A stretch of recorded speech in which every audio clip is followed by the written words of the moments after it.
سمجھداری کی باتیں دو طرح کے لوگ کرتے ہیں، ایک زیادہ عمر والے، دوسرا جنہوں نے کم عمری میں زیادہ مشکلات دیکھی ہوں۔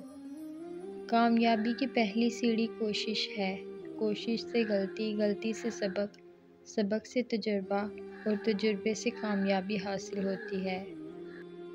سب کچھ ہونا زندگی نہیں ہے، جتنا ہو اس میں پوری طرح خوش رہنا زندگی ہے۔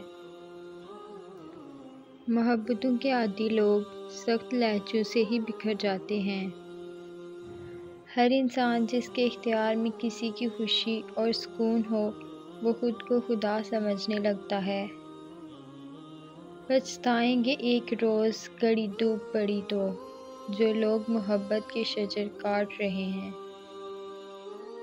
ہماری زندگی سے کسی کا چلے جانا اتنا تکلیف دہ نہیں ہوتا، جتنا اس کے چلے جانے کے بعد بھی ہمارے دل میں اس کی محبت کا ٹھہر جانا اذیت دیتا ہے۔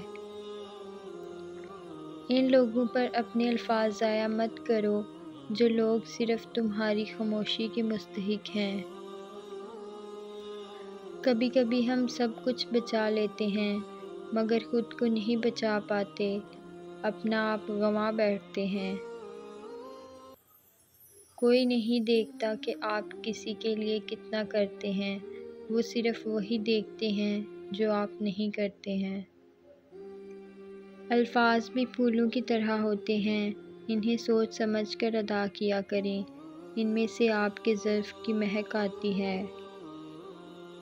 بیٹیوں کو تتلی نہیں مدھو مکھی بنائیں، پنکھ بھی دیں اور ڈنک بھی، سکھائیں ان کو سر کچلنے کا ہنر، کیونکہ بسر کرنی ہے ان کو زندگی سانپوں کی بستی میں۔ حضرت علی رضی اللہ تعالیٰ عنہ نے فرمایا، انسان کا بہترین ساتھی اس کی صحت ہے، اگر صحت اس کا ساتھ چھوڑ جائے تو ہر رشتے کے لیے بوجھ بن جاتا ہے۔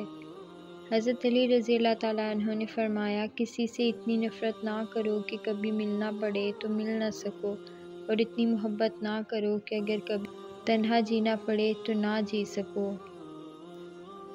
وقت کی روانی بدل دیتی ہے زندگی کے سبھی رنگ، کوئی چاہ کے خود کے لیے اداسیاں نہیں خریدتا۔ جو انسان اپنی قسمت پر خوش ہے، در حقیقت وہی خوش قسمت ہے۔ عمل کے بعد نتیجہ نیت کا نکلتا ہے اور لوگ سمجھتے ہیں قصور قسمت کا ہے۔ خدا سے بے خبر رہے جب تک، ہم تڑپتے ہی رہے تب تک، اب جو اسے سارا قصہ سنایا ہے تو بڑی مدتوں کے بعد ہمیں صبر آیا ہے۔ حدیث قدسی ہے، اللہ پاک فرماتا ہے، نظر شیطان کے تیروں میں سے زہر میں لگا ہوا ایک تیر ہے، بس جو شخص میرے خوف سے اسے ترک کر دے تو میں اسے ایک ایسا ایمان عطا کروں گا جس کی حلاوت یعنی مٹھاس وہ اپنے دل میں پائے گا۔